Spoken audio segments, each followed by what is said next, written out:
There's a moment in most people's financial life that feels completely normal. You get paid, your bank account looks decent for a few days. You cover rent, grab dinner with friends, maybe upgrade something small.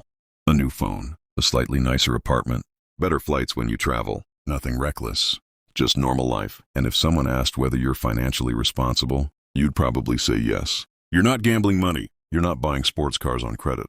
You're just living. But here's the uncomfortable truth most people never notice. The biggest financial mistake in modern life rarely feels like a mistake. It feels like progress. A slightly nicer life, a slightly bigger paycheck, a slightly higher standard of living. And the strange part? Millions of intelligent, hardworking people follow this exact pattern for 30 or 40 years. Without realizing it, quietly costs them millions of dollars in long-term wealth. Not because they were irresponsible, but because they followed the most normal money habit in the world. A habit that looks harmless in the moment, but slowly deletes the single most powerful force in finance: compounding. And once you see this pattern clearly, it becomes very hard to unsee, because the habit usually starts in your early 20s, right when time is your biggest financial advantage. And ironically, that's the exact moment most people begin wasting it. Idea 1, the quiet spending upgrade. Let's start with a simple situation. You land your first decent job. Nothing crazy. Maybe 55K, maybe 65K, somewhere in that range. Suddenly life feels more stable. You move out of the cramped student apartment. Your furniture gets a little nicer. You start buying better groceries. And honestly, That feels fair. You worked for it.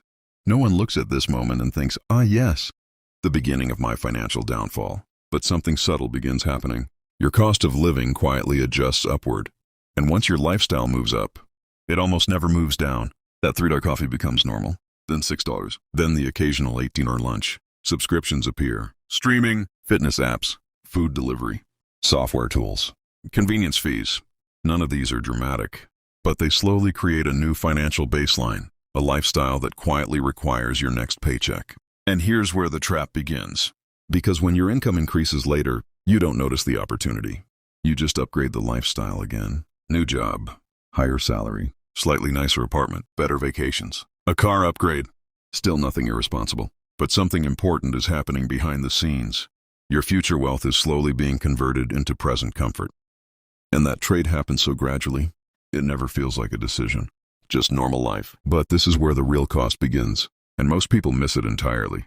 Because the danger isn't spending money. The danger is interrupting compounding before it even starts. Idea 2, the compounding clock nobody sees. Here's a strange reality about money. The first decade of investing is often the most important.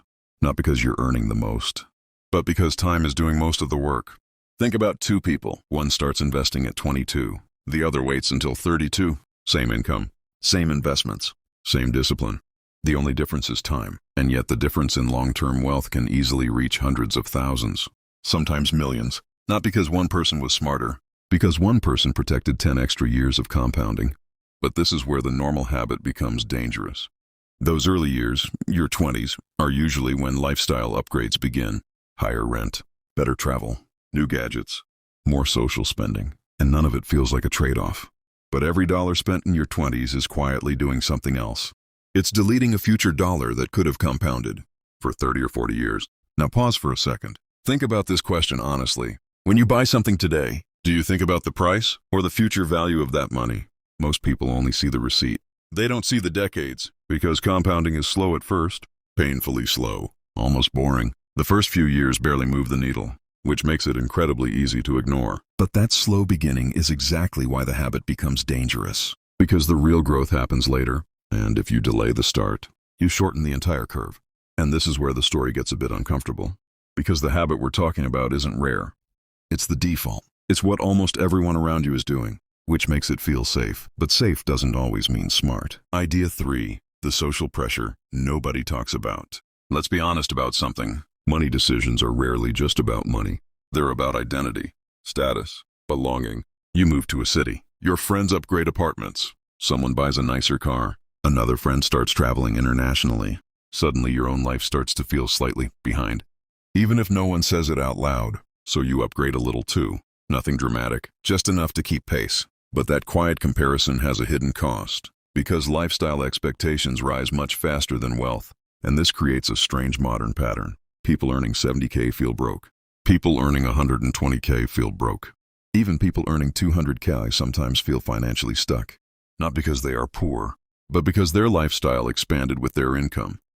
And when income rises, so does the spending baseline, which means something important never happens. The gap never grows. The gap between what you earn and what you keep. And that gap is where wealth lives.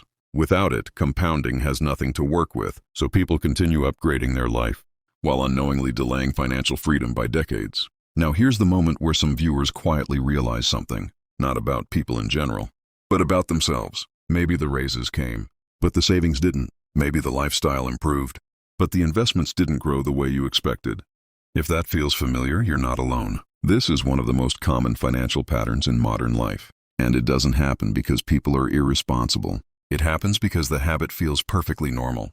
But this leads to the final realization, and it's the one that changes everything. Idea 4, the opportunity cost most people never calculate. Imagine two versions of the same person, same intelligence, same career, same salary trajectory, but they make one slightly different decision. Version A upgrades their lifestyle every time income rises. Version B upgrades more slowly. They still enjoy life. They travel. They buy nice things occasionally. But they protect one thing carefully: the investment gap. Every raise creates more investing power instead of more lifestyle. Nothing extreme, just consistent, calm, intentional. Fast forward 25 years. Version A looks successful. Nice house, nice car, good income, but they still depend on their paycheck. Version B looks surprisingly similar. Similar lifestyle, similar career, but their investments quietly reached a level where work became optional. Same person, same opportunities, two different financial outcomes. And the difference wasn't intelligence.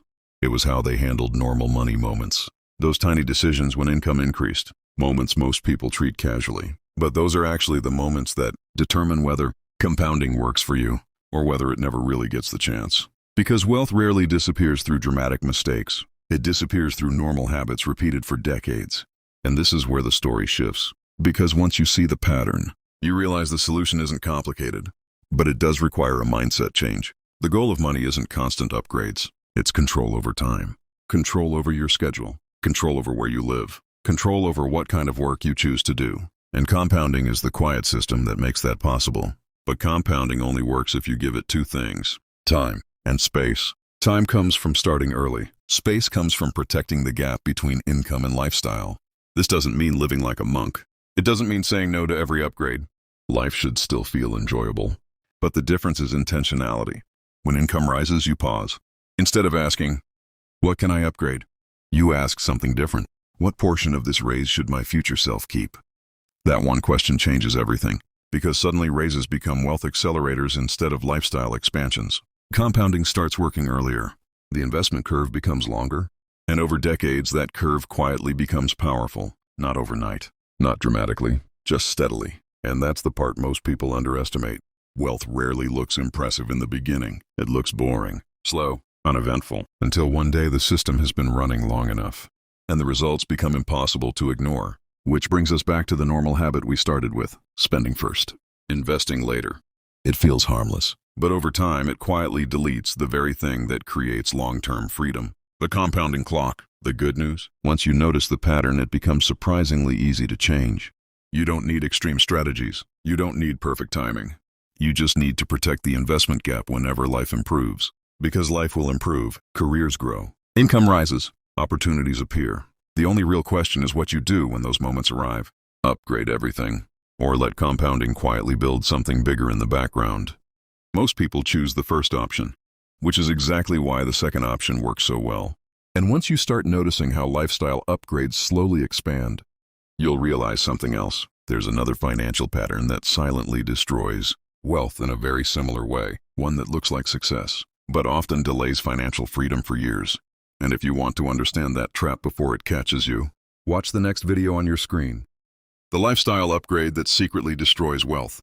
Because once you see how lifestyle inflation actually works, you start making financial decisions very differently. And that's usually the moment compounding finally gets the time it needs to do its job.